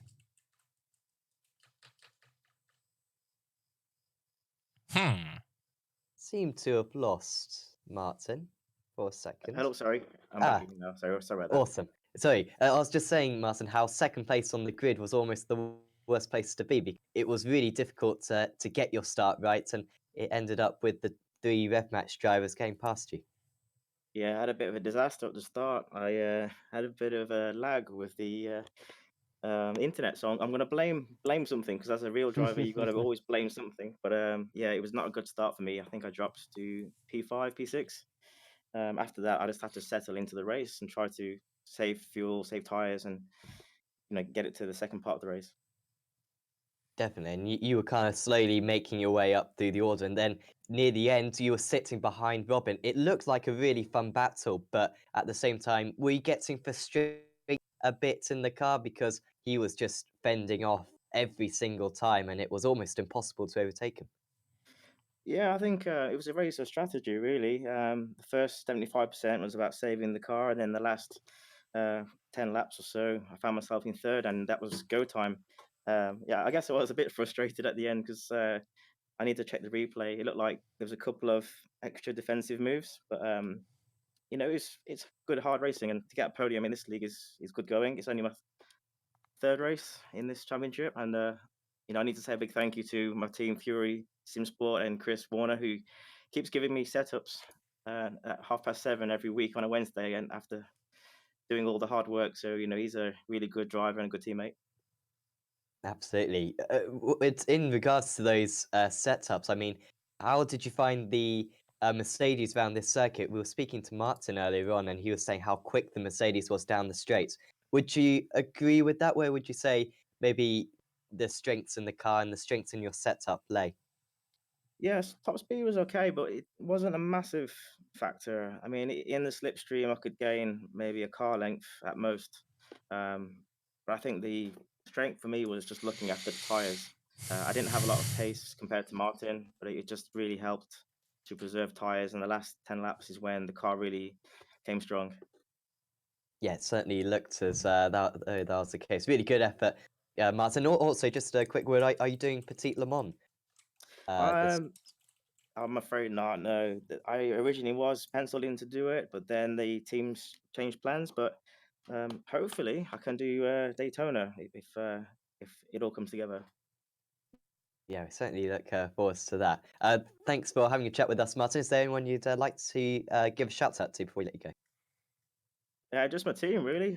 Fury Sim Sport, Dan Farmer, the boss, Chris, Ed, engineer, all the teammates, Neil. No, really having a lot of fun with this league. So thanks, guys, and hopefully we'll do it again next week. Thanks for having a chat with us, Martin, and we'll see you at the Nordschleife next time. Sounds good. Thank you. So that was Martin Plowman for Fury Sim Sports. Okay, who are we going to have a chat with next?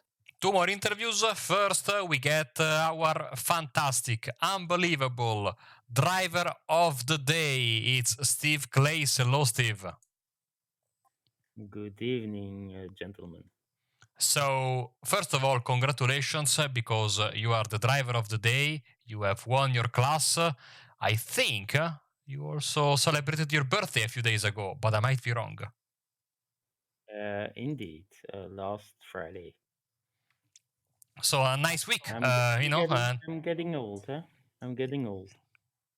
And we were promised a new picture. On one hand, I'm happy that you didn't change it because this looks cool. But on the other hand, I was a bit disappointed because I was expecting, something new. But all jokes aside, what a nice race victory. We talked to Ingmar. I talked about how you guys played good team strategy and he was having a bit of damage. You were much faster. And so in the end, you were able to pass him and have a very clean race. And it must be a very rewarding race victory for you. Yeah, well, about the picture first, I totally forgot it. I watched it the first day and then it slipped my mind. Anyway, about the race, it was kind of tough. I just wanted to make no mistake and then gradually get up the field. Then I had a group in front of me, 4 guys, 3 silver guys. So Ine was the only gold one, I think, in between us, and I could catch them. Then I had a bit of luck to pass the first one. I don't remember his name anymore. And then I could pass Ingemar because he was a little bit damaged. So we decided it was best that I would take the lead. And then I had a good battle with Jeremy. He defended very hard, which I have no problem. And at the end, yeah, I pushed him a bit into making an error because I wanted really to be on his bumper, really make him.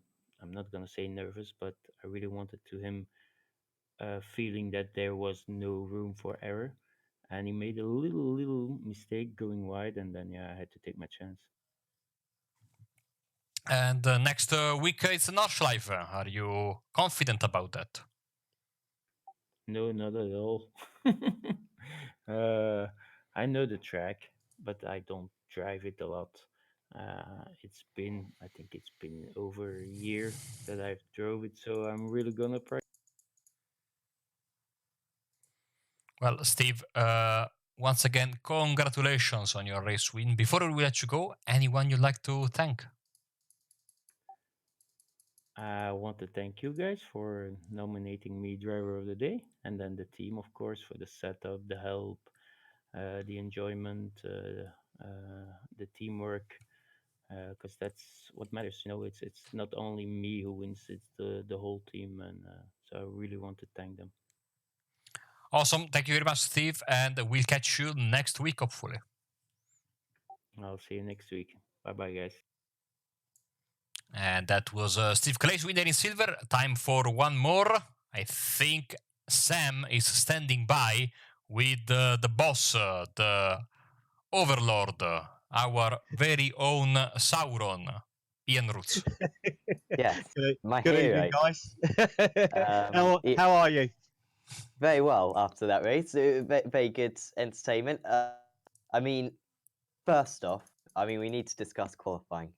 Oh, don't. No, we don't. 29th. I mean, I thought we'd address these issues. I thought Montreal was the dip for qualifying, but I had Martin's hand-me-down tyres for qualifying. I'm sure I did. oh, of course, yeah, yeah. Yeah, Uh, it was. It was. Yeah, let's just forget qualifying. Yeah, I've told you before, guys. That I'm the Rossi of the SRW leagues. I'm the race day man, not the Friday man. I can't qualify. I can't do one single lap. I just can't put it together. But tell me to do 10 laps within 2/10 of a second, and I can do it every time. I'm That- sure. Yeah. I'm sure Valentino Rossi will be very complimented by that comparison. Yeah. Sure he's watching along. But after that, terrific start. I mean, your starts this season have been really good, and pretty much within maybe 10, 15 laps, you were up into the top 15 places and kind of back to kind of you ought to be. So you must be really pleased with that start. Just take us kind of through what happened, because you can't just kind of went under the radar with the amount of places you gained. Yeah, I really enjoyed it. I'll just telling the guys in the chat, this Road Atlanta is very much Brands. It's Brands Hatch. It's pretty much almost the same lap time. It's the same length track, and Brands suits me. It's a driver's track. It's narrow, it's twisty. There's not any kind of Tilk-esque runoffs. You've got to be quite precise. Brand suits me. I don't know what it is about Road Atlanta. It also suits me. My race pace is kind of pretty good. I really enjoy it. But yeah, so started really well. I managed to avoid the incidents that were happening around me. I think there was one moment there where there was an incident in one of the penultimate corners, I think, and I managed to just drive through the middle of it. It was kind of Days of Thunder, I think. I drove through the middle of it. Everyone's sorting themselves out, so I gained 4 or 5 places in one go there. But it was a case of just picking everybody off at the right moment. Yeah, a few overtakes, which is great. It's always good to make overtakes. And then I caught up with the silver battle, as you guys probably covered that. I hope you did, because it was fantastic from my point of view, between Jeremy, Steve, and Ingemar. That was a fantastic battle. I managed to work my way through that group and then made a mistake. I just made a mistake and got a slowdown, and that slowdown cost me 3 places, and that was effectively where I ended up. Yeah, just sitting behind Hessel's in the end. But Yeah. still, next week, Nordschleife. I mean, it was. Was this the first season where Nordschleife was an option? It was, of course, voted in by the drivers with that public vote. But quite a big step. But I guess with the quality of driving with GOTS and the fact that this is kind of mid part of the season, you must have quite a bit of confidence that everything's going to be not too chaotic, because it runs the risk of being a bit of a massacre. It does. You're right. No, it's been on for the track itself. It's been on the list. It's been on the driver's choice list since season 1, and it's always missed out by 1 vote. And this time it came around, and we always hold our breath. And this time it actually managed to squeeze in by 1 vote. And we're true to the community. How we work, and we said let's go with it. If that's what they voted for, then let's go with it. It is a risk, I must admit. I think everybody is sensible enough in the opening lap not to go absolutely side by side through every corner. I think they will be idiotic if they did that. Yeah, but I think it will be quite a spectacle. There's quite a few Nordschleife specialists apparently, and not necessarily front runners either. So yeah, it should be very, very interesting. And to be honest, I can't wait to see the stream back after that one. Yes, definitely. And Hopefully you don't watch what- this back. There might have been a slight mistake at the beginning of this broadcast, but I'll wait for you to find out. When... Okay. That sounds ominous, Marco. What have you done? Let's say I might have used my OBS profile for season 4, and at the very beginning I wasn't understanding what was happening because I was seeing the season 4 intro video and say, what is going on here? And then Time warp. after 30 seconds of big embarrassment, I realized my mistake. So, Well, do you know what? We can't all be perfect like you, Marco. We really can't. And you know, I'm sure it's fine. But you guys do a great job. And yeah, no, tonight's been really, really good. Simracersworld had a really good night tonight. Shame about Greg crashing out towards the end. I think he collected Tom and bent the steering. And Nick obviously was leading the silver class. I'm guessing that's very, very tight now. I haven't seen the results. Nick crashed out as well, so bit tough for him, but he'll bounce back. And I would like to think that Nordschleife is a speciality for Nick. So fingers crossed for a silver class win next week for him. Absolutely. And just a quick word as well on the endurance series. Very exciting news. Of course, there'll be an endurance series coming up in December. I mean, for any viewers who haven't, heard about it, would you care to just go through the rough general layouts and what are your feelings towards it? Must be quite excited. Yeah, definitely. It's been talked about since day one, really. You need to have a really good community and a big driver base to be able to run an endurance series, as you know, because even with 40 cars and multiple drivers, you're still looking upwards of 100 drivers. So we have that base now. Everybody's been asking for one. It was a case of trying to find the right cars to please the community. Most endurance racing is GTE, as you know, very popular for endurance racing. But because we have the GT3 base and we now have the TCR base, and we have quite a few high-profile Porsche drivers, it made total sense to go down that route. So the three cars are GT3, TCR, and Porsche Cup. And when the GT4 is released, it will be added as a fourth class as soon as it's in. So we're hoping it will come in for round 2, because I think personally it will be released around about Christmas. If it doesn't, then it will come in for round 3. But even so, it will add to the series when it comes in. I'm sure there will be quite a few drivers wanting to drive that. As for the endurance series itself, it's something slightly different. Most endurance races are timed. Ours isn't. Ours is a 1,000 kilometer race per round. So you're going to get varying length races from 4 hours to 6 hours. So they're done on laps covering 1,000 kilometers, and they are at the 4 biggest GP tracks that iRacing have. So I think there's, off the top of my head, Barcelona, Spa, Daytona, Road Course, Sebring. I've lost. Silverstone? Le Yeah, Mans? Silverstone. No, not No. Le Mans. Good idea. Not Le Mans. I think, yeah, with TCR, I think they might get a bit bored going around Le Mans. But yeah, so 6 tracks covering 1,000 kilometers per round. We're going to have 2 drivers per team, and each team is allowed to select a third driver that they can swap in and swap out whenever they like, which means real life comes along and someone can't do a round, you've always got another driver in reserve to bring in to fill the seat. So I think it's a very simple basis for rules, but I think it will be very, very popular. And like you say, Sam, starting in December, and it will be one Sunday a month for 6 months, and it will bring us right round to the start of the summer and the warmer weather. So something extra for everybody to jump in and race for a few hours on a Sunday. And you guys will be broadcasting it, which is good news. Absolutely. Well, thank you very much, of course, because after No, Marco's thank you. blunder earlier on, I think it was put in a bit of jeopardy, safe to say, but seem to have recovered ourselves. But thanks for having a chat with us, Ian. And before we let you go, is there anyone you'd like to thank? Yeah, just you guys, the usual guys. Obviously, the guys on the track, week in, week out, You watch it, you commentate on it. We all watch it back afterwards. The standard of racing throughout the field is incredible. I don't think there are that many penalties every week, so it's testament to the guys that are behind the wheels every week that make this series what it is, and continues to grow. Obviously, sponsors, Jochen Dynamics has supported us and is still supporting us for over 18 months. Ben at Abruzzi and Ben Taines at Thames, these guys, and Michael at Simortal for the TCR series.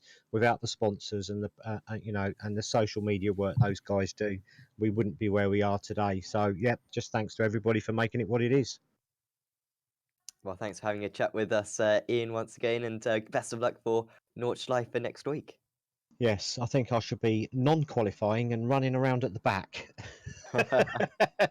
Thanks, guys. A fantastic night again. Thank you very much. We'll catch you next week. That was Ian Roots, of course, driver for Simracersworld. So, Marco, I think that pretty much rounds us off for this evening. But I mean, just a word on the Nordschleife. We've already spoken about it a little bit before, but it's a totally different challenge to everything before. Drivers are going to have vastly different amounts of experience around that place, and it's maybe a bit of a wild card round where really anything could happen. We could see a mixed up order. You know, I'm not the biggest fan of the Nordschleife, but as a driver, but because I'm a terrible driver, I think it will prove to be a very exciting for the viewers, for us in the commentary box. Like you said, and like the drivers were saying earlier, we might see some big surprises. And also qualifying will be tough. I don't know if they're going to have a special format, because the 20 minutes for qualifying, you can do 1-2 laps, but if you get an off track, which is, very easy, you risk of having, we had in the MX5 series a few months ago, no one was able to qualify, for the race. And so you start based on iRating. I'm sure the guys have thought about it, and it will be a great spectacle, great show as always. I honestly cannot wait, and I think you guys at home cannot wait as well. Also, don't forget tomorrow at this time, like Sam was saying, well, at 7:15 GMT, the Apex Racing League TCR series is back here on the iRacing Esports Network Friday. Don't forget at 20 GMT on Apex Racing TV, it's round 4 of the IndyCar Open Series with yours truly and Austin Knight, and that was a big success the first week. Hopefully, we'll be at Sonoma, so it will be a nice road course. Saturdays, the Euro V8s are back, and also the Formula Renault 3.5 is going to be back. And on Sunday, there is nothing on Sunday, I think, no? We take a little bit of, a day off, I think. So, and then back on Monday with the usual World GT, Rick Botek, so on and so forth. So, as per usual, a lot to look forward to here on Apex Racing TV and on the iRacing Esports Network. Yes, and so that you don't miss any of the action from our broadcast, subscribe to the iRacing Esports Network. We broadcast on Monday, Tuesday, Wednesday, and Thursday nights, and of course, subscribe to the Apex Racing TV YouTube channel as well, and also check out our Twitch channel and our Facebook page, Instagram page as well. Plenty of all that social media stuff. So I think that's pretty much going round us off for this evening. Certainly do check out round 6 of the championship next Wednesday, of course, at the same time. But for now, from me and from Marco, we're going to say goodbye, and we'll see you next time.